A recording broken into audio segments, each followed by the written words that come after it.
Shiromani committee ਦੀ ਪ੍ਰਧਾਨ ਬੀਬੀ ਜਗੀਰ ਕੌਰ ਦੀ ਪ੍ਰਧਾਨਗੀ ਹੇਠ ਅੰਮ੍ਰਿਤਸਰ ਦਫ਼ਤਰ ਵਿਖੇ ਅੰਤਰਿਕ ਕਮੇਟੀ ਦੀ ਇਕੱਤਰਤਾ ਹੋਈ। ਪੱਤਰਕਾਰਾਂ ਨਾਲ ਗੱਲਬਾਤ ਕਰਦਿਆਂ ਬੀਬੀ ਜਗੀਰ ਕੌਰ ਨੇ ਦੱਸਿਆ ਕਿ ਕੁਝ ਮਤੇ ਪਾਸ ਕੀਤੇ ਗਏ ਹਨ। ਆਓ ਸੁਣਦੇ ਹਾਂ ਕੀ ਕਿਹਾ ਸ਼੍ਰੋਮਣੀ ਕਮੇਟੀ ਦੀ ਪ੍ਰਧਾਨ ਬੀਬੀ ਜਗੀਰ ਕੌਰ ਨੇ। ਸਾਡੇ ਸ਼ੋਕ ਬੱਤੇ ਇੱਕ ਦੋ ਸੀਗੇ, ਜਿਸ ਤਰ੍ਹਾਂ ਭਾਈ ਅਮਰਜੀਤ ਸਿੰਘ ਜੀ ਗੁਲਸ਼ਨ ਸਾਹਿਬ ਚੜ੍ਹਾਈ ਕਰ ਗਏ, ਉਹਨਾਂ ਨੂੰ ਵੀ ਸ਼ਰਧਾ ਦੇ ਫੁੱਲ ਭੇਂਟ ਕੀਤੇ।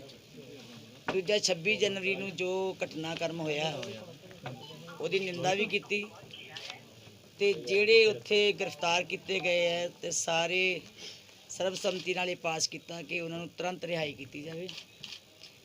ਤੇ ਜਿਹੜੇ ਕੋਈ ਉੱਥੇ ਗੋਲੀ ਨਾਲ ਜਿਸ ਨੂੰ ਮਾਰਿਆ ਗਿਆ, ਜਿਸ ਤਰ੍ਹਾਂ ਨਵਦੀਪ ਸਿੰਘ ਆਪਣਾ ਲੜਕੇ ਨੂੰ ਜਿਸ ਦੀ ਜਾਨ ਗੋਲੀ ਨਾਲ ਵੀ ਗਈ ਹੈ, ਜਾਂ ਜਿਹੜੇ ਵੈਸੇ ਵੀ ਜਾਨਾਂ ਚਲੀਆਂ ਗਈਆਂ, ਉਹਨਾਂ ਨੂੰ ਸ਼ਰਧਾ ਦੇ ਫੁੱਲ ਭੇਂਟ ਕੀਤੇ। ਪਰਿਵਾਰਾਂ ਦੇ ਨਾਲ ਹਮਦਰਦੀ ਜ਼ਾਹਿਰ ਕੀਤੀ ਹੈ ਤੇ ਸ਼ੋਕ ਮਤਾ ਉਹਨਾਂ ਦੇ ਪਰਿਵਾਰਾਂ ਨੂੰ ਭੇਜਣ ਵਾਸਤੇ ਪਾਸ ਕੀਤਾ ਗਿਆ। ਦੂਜੀ ਗੱਲ ਹੈਗੀ ਹੈ ਕਿ ਜੋ ਭਾਈ ਰਾਜੋਆਣਾ ਸਾਹਿਬ ਕਾਫੀ ਚਿਰ ਤੋਂ ਜੇਲ੍ਹ ਵਿੱਚ ਹੈ, ਤੇ ਉਹਨਾਂ ਤੁਰੰਤ ਫੈਸਲਾ ਕਰੇ ਸਰਕਾਰ, ਤੁਰੰਤ ਉਹਨਾਂ ਦੀ ਰਿਹਾਈ ਕਰੇ, ਉਹਦੇ ਸੰਬੰਧ ਵਿੱਚ ਜਿਹੜਾ ਉਹ ਪਤਾ ਕੀਤਾ ਗਿਆ। ਇੱਕ ਉਹਨਾਂ ਦੇ ਫੀਸ ਵਾਸਤੇ, ਕਿਉਂਕਿ ਅਸੀਂ ਹਰ ਮਹੀਨੇ ਜਾਂ ਹਰ ਪੇਸ਼ੀ ਦੇ ਉੱਤੇ 11 ਲੱਖ ਰੁਪਏ ਫੀਸ ਦਿੰਦੇ ਹਾਂ। ਇਸ ਤਰ੍ਹਾਂ ਭਾਈ ਦਵਿੰਦਰਪਾਲ ਸਿੰਘ ਭੁੱਲਰ ਸਾਹਿਬ ਜੀ, ਉਹਨਾਂ ਦੀ ਵੀ ਹਰ ਪੇਸ਼ੀ ਦਾ ਅਸੀਂ ਵਕੀਲ ਨਾਲ ਕੀਤਾ, ਉਹਨਾਂ ਦਾ ਵੀ 11 ਲੱਖ ਰੁਪਇਆ, ਤੇ ਉਹਨਾਂ ਦੀ ਜਿਹੜੀ ਆਈ ਸੀ ਫੀਸ ਉਹ ਵੀ ਪਾਸ ਕੀਤੀ ਗਈ ਹੈ। ਭਾਈ ਰਾਜੋਆਣਾ ਸਾਹਿਬ ਜੀ ਦੀ ਕਿ ਵਕੀਲ ਨੂੰ ਫੀਸ ਦੇਣੀ ਹੈ, ਉਹ ਵੀ ਕਿਉਂਕਿ ਅਸੀਂ ਇਹ ਜਿਹੜਾ ਪੱਕਾ ਹੀ ਬਣਾਇਆ ਹੋਇਆ ਕਿ ਜਦੋਂ ਵੀ ਉਹਨਾਂ ਦੀ ਪੇਸ਼ੀ ਹੁੰਦੀ ਹੈ, ਉਹਨਾਂ ਨੇ ਸਾਡੇ ਕੋਲ ਮੰਗਿਆ ਹੋਇਆ ਕਿ ਹਰ ਪੇਸ਼ੀ ਦੇ ਉੱਤੇ 11 ਲੱਖ ਰੁਪਇਆ ਭਾਈ ਰਾਜੋਆਣਾ ਸਾਹਿਬ ਜੀ ਦੀ ਪੇਸ਼ੀ ਤੇ ਵਕੀਲ ਨੂੰ ਦੇਣਾ ਪੈਂਦਾ। ਉਹ ਆਇਆ ਸੀ ਬਿੱਲ, ਉਹ ਪਾਸ ਕੀਤੇ ਗਏ। ਇੱਕ ਜਿਹੜਾ ਸਾਨੂੰ ਆਫਰ ਆਈ ਸੀ, ਮੈਂ ਪਿੱਛੇ ਐਲਾਨ ਕੀਤਾ ਸੀਗਾ ਕਿ ਸੋਲਰ ਲਗਵਾਉਣੇ ਹੈ।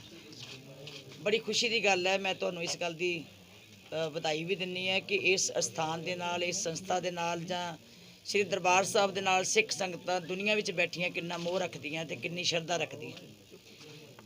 ਉੱਥੇ ਯੂਨਾਈਟਿਡ ਸਿੱਖ ਮਿਸ਼ਨ ਕੈਲੀਫੋਰਨੀਆ ਦੇ ਵਿੱਚ, ਅਮਰੀਕਾ ਵਿੱਚ ਹੈ।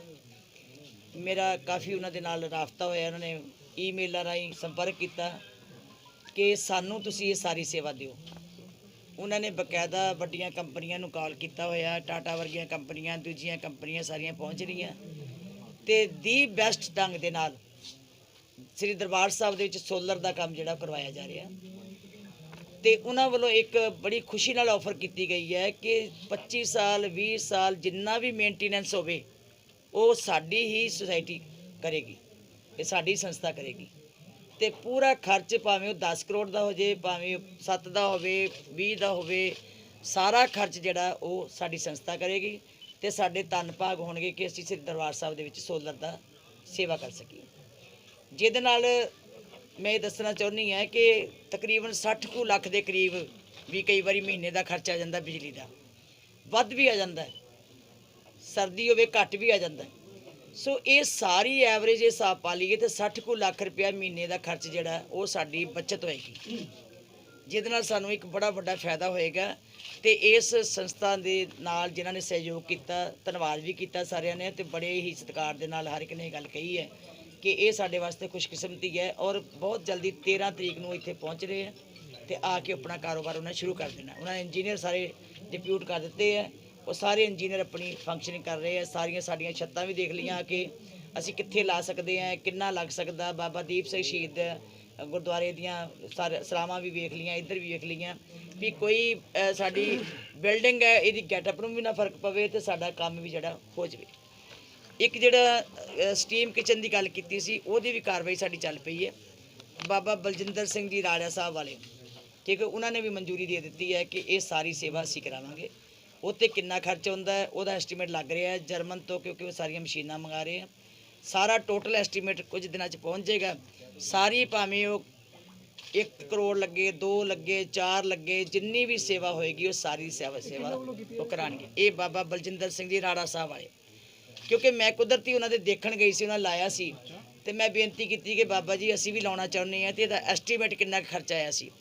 ਉਹਨਾਂ ਨੇ ਕਿਹਾ ਕਿ ਸੇਵਾ ਹੀ ਮੇਰੀ ਝੋਲੀ 'ਚ ਪਾ ਦਿਓ, ਔਰ ਜੋ ਦੀ ਬੈਸਟ ਕੰਪਨੀ ਹੋਏਗੀ, ਜੋ ਬੈਸਟ ਢੰਗ ਨਾਲ ਹੋਏਗਾ, ਅਸੀਂ ਉਹ ਕਰਾਂਗੇ। ਮੈਂ ਵਾਹਿਗੁਰੂ ਦਾ, ਜਿੱਥੇ ਗੁਰੂ ਰਾਮਦਾਸ ਦਾ ਸ਼ੁਕਰਾਨਾ ਕਰਦੀ ਹਾਂ ਕਿ ਧੰਨ ਗੁਰੂ ਰਾਮਦਾਸ ਜੀ ਨੇ ਇੰਨੀ ਹਿਰਦਿਆਂ ਵਿੱਚ ਵਸ ਕੇ ਸੰਗਤਾਂ ਕੋਲੋਂ ਸੇਵਾ ਲੈ ਰਹੇ ਹੈ। ਮੈਂ ਸਮਝਦੀ ਸਾਡੇ ਵਾਸਤੇ ਇੱਕ ਬੜੀ ਵੱਡੀ ਵਡਿਆਈ ਵੀ ਹੈ ਤੇ ਗੁਰੂ ਨਾਨਕ ਸਾਹਿਬ ਜੀ ਦੀ ਮਿਹਰ ਵੀ ਹੈ, ਗੁਰੂ ਰਾਮਦਾਸ ਜੀ ਦੀ, ਕਿ ਲੋਕਾਂ ਦੀ ਸ਼ਰਧਾ ਜਿਹੜੀ ਹੈ ਫਿਰ ਉਸੇ ਤਰ੍ਹਾਂ ਬਰਕਰਾਰ ਜਿਹੜੀ ਹੈ। ਕੋਵਿਡ ਤੋਂ ਬਾਅਦ ਜਿੰਨੀ ਨੁਕਸਾਨ ਹੋ ਰਿਹਾ ਸੀ ਸਾਡਾ, ਜਿੰਨਾ ਬੜਾ ਅਸੀਂ ਪਰੇਸ਼ਾਨ ਸੀ, ਉਹ ਸਾਰੀਆਂ ਚੀਜ਼ਾਂ ਜਿਹੜੀਆਂ ਆਈਆਂ।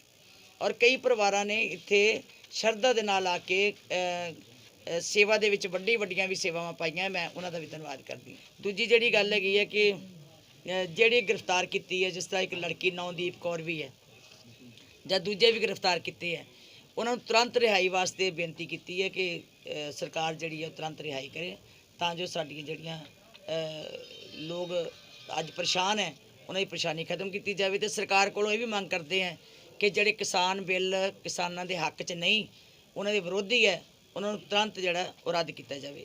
ਇਸ ਦੇ ਨਾਲ ਹੀ ਉਹਨਾਂ ਨੇ ਕਿਹਾ ਕਿ ਅਗਰ ਦੇਸ਼ ਦੇ ਪ੍ਰਧਾਨ ਮੰਤਰੀ ਨਰਿੰਦਰ ਮੋਦੀ ਇਹ ਕਹਿੰਦੇ ਹਨ ਕਿ ਸਿੱਖਾਂ ਦੀਆਂ ਬਹੁਤ ਸਾਰੀਆਂ ਸ਼ਹਾਦਤਾਂ ਨੂੰ ਭੁੱਲਿਆ ਨਹੀਂ ਜਾ ਸਕਦਾ, ਤਾਂ ਜਲਦੀ ਹੀ ਇਹਨਾਂ ਬਿੱਲਾਂ ਨੂੰ ਵੀ ਰੱਦ ਕਰ ਦੇਣਾ ਚਾਹੀਦਾ ਹੈ, ਕਿਉਂਕਿ ਬਹੁਤ ਸਾਰੇ ਕਿਸਾਨ ਸਿੱਖ ਹਨ। ਜੇ ਭਾਰਤ ਸਰਕਾਰ ਨੂੰ ਇਸ ਗੱਲ ਦਾ ਅਹਿਸਾਸ ਹੋ ਜੇ ਕਿ ਸਿੱਖਾਂ ਦੀਆਂ ਕੁਰਬਾਨੀਆਂ ਦੇ ਉੱਤੇ ਉਹਨਾਂ ਨੂੰ ਮਾਣ ਹੈ, ਤਾਂ ਫਿਰ ਮੇਰਾ ਖਿਆਲ ਹੈ ਕਿ ਸਿੱਖ ਕਦੀ ਇੰਨਾ ਰੌਲਾ ਨਾ ਪਾਉਣਾ ਪੈ ਜੇ, ਇੰਨੀ ਬੇਇਨਸਾਫੀ ਦੀ ਗੱਲ ਨਾ ਕਹਿਣੀ ਪਵੇ। ਜੋ ਧੱਕੇ ਜੋ ਜ਼ੁਲਮ ਸਾਡੇ ਨਾਲ ਹੋ ਰਹੇ ਹੈ, ਫਿਰ ਸਾਨੂੰ ਸੰਗ ਪਾੜ ਕੇ ਬਾਰ-ਬਾਰ ਨਾ ਕਹਿਣਾ ਪਵੇ। ਪ੍ਰਧਾਨ ਮੰਤਰੀ ਜੀ ਨੂੰ ਜੇ ਇਸ ਗੱਲ ਦਾ ਗਿਆਨ ਹੈ ਕਿ ਸਿੱਖਾਂ ਦੀਆਂ ਕੁਰਬਾਨੀਆਂ ਨੂੰ ਨਹੀਂ ਭੁਲਾਇਆ ਜਾ ਸਕਦਾ, ਸਿੱਖਾਂ ਦੀਆਂ ਕੁਰਬਾਨੀਆਂ ਕਰਕੇ ਜਾਂ ਪੰਜਾਬੀਆਂ ਦੀਆਂ ਕੁਰਬਾਨੀਆਂ ਕਰਕੇ ਅਸੀਂ ਆਜ਼ਾਦ ਹੋਏ ਹੈ, ਤੇ ਮੇਰਾ ਖਿਆਲ ਹੈ ਉਹਨਾਂ ਨੂੰ ਤੇ 1 ਮਿੰਟ ਨਹੀਂ ਲਾਉਣਾ ਚਾਹੀਦਾ। ਜੋ ਅੱਜ ਕਿਸਾਨੀ ਮੁੱਦਾ ਹੈ, ਜੇ ਉਹਦੇ ਵਾਸਤੇ ਆਵਾਜ਼ ਉੱਠ ਰਹੀ ਹੈ, ਤੇ ਕਿਸਾਨ ਇੱਕ ਸਿੱਖ ਵੀ ਹੈ, ਕਿਸਾਨ ਇੱਕ ਪੰਜਾਬੀ ਵੀ ਹੈ, ਕਿਸਾਨ ਹਿੰਦੁਸਤਾਨੀ ਵੀ ਹੈ, ਦੇਸ਼ਵਾਸੀ ਵੀ ਹੈ, ਤੇ ਭਾਰਤ ਦੇ ਲੋਕਾਂ ਨੇ ਜਿਨ੍ਹਾਂ ਨੇ ਕੁਰਬਾਨੀਆਂ ਕੀਤੀਆਂ, ਤੇ ਅੱਜ ਪ੍ਰਧਾਨ ਮੰਤਰੀ ਜੀ ਨੂੰ ਤੁਰੰਤ ਇਹ ਫੈਸਲੇ ਕਰਨੇ ਚਾਹੀਦੇ ਹੈ ਜਿਨ੍ਹਾਂ ਨੂੰ ਲੋਕਾਂ ਨੇ ਦਿਲਾਂ ਨੂੰ ਜਿਹੜਾ ਉਹ ਸ਼ਾਂਤੀ ਮਿਲ ਸਕੇ। ਸਰਕਾਰ ਹੈ ਸਾਰਾ ਕੁਝ ਆਪ ਹੀ ਕਰਾ ਕੇ, ਏਜੰਸੀਆਂ ਨੇ ਆਪ ਕਰਵਾ ਕੇ ਅੱਜ ਦੋਸ਼ੀ ਦੂਜਿਆਂ ਨੂੰ ਕਰਾਰ ਕਰਦੇ ਹੈ, ਤੇ ਫਿਰ ਸਰਕਾਰ ਕੀ ਕਰਦੀ ਸੀ ਉਸ ਵੇਲੇ? ਸਰਕਾਰ ਨੇ ਕਿਉਂ ਆਪਣੇ ਪ੍ਰਬੰਧ ਜਿਹੜੇ ਸੀਗੇ ਕੀਤੇ, ਉਹ ਤੇ ਆਪ ਹੀ ਦੇਖ ਰਹੇ ਸੀ। ਜਦੋਂ ਜਾ ਰਹੇ ਸੀ ਸਾਰੇ ਕਿਲੇ ਵੱਲ ਨੂੰ, ਤੇ ਆਪ ਤੋਰੇ ਸਾਰਿਆਂ ਨੂੰ, ਤੇ ਕਿਲੇ ਤੇ ਜਾਣਾ ਕੋਈ ਪਾਪ ਨਹੀਂ ਸੀਗਾ। ਜੋ ਚਲੇ ਵੀ ਗਏ ਸੀਗੇ, ਜੇ ਉੱਥੇ ਨਿਸ਼ਾਨ ਸਾਹਿਬ ਵੀ ਚੜਾ ਦਿੱਤਾ, ਤੇ ਕਿਹੜਾ ਕੋਈ ਪਾਪ ਹੋ ਗਿਆ ਸੀਗਾ? ਏਡਾ ਵੱਡਾ ਜ਼ੁਲਮ ਨਹੀਂ ਕਰਨਾ ਚਾਹੀਦਾ ਕਿ ਇੰਨੀ ਕੁੱਟ, ਇੰਨਾ ਮਾਰ, ਇੰਨਾ ਜ਼ੁਲਮ ਉੱਥੇ ਕੀਤਾ ਗਿਆ। ਉੱਥੇ ਕੋਈ ਵੀ ਸੱਟਾਂ ਲੱਗੀਆਂ, ਮੈਂ ਤੇ ਇਹ ਵੀ ਕਹਿੰਦੀ ਹਾਂ ਕਿ ਜੇ ਸਾਡੇ ਸੈਨਿਕਾਂ ਦੇ ਵੀ ਸੱਟਾਂ ਲੱਗੀਆਂ ਹੋਣ, ਜੇ ਸਾਡੇ ਪੁਲਿਸ ਕਰਮਚਾਰੀਆਂ ਦੇ ਲੱਗੀਆਂ, ਉਹ ਵੀ ਮਾੜੀ ਗੱਲ ਹੈ। ਮੈਂ ਤਾਂ ਇਸ ਗੱਲ ਦੀ ਵੀ ਨਿੰਦਾ ਕਰਦੀ, ਨਹੀਂ ਹੋਣਾ ਚਾਹੀਦਾ ਇਹ ਗੱਲ। ਅੰਮ੍ਰਿਤਸਰ ਤੋਂ ਸੁਖਵੀਰ ਸਿੰਘ ਦੀ ਵਿਸ਼ੇਸ਼ ਰਿਪੋਰਟ।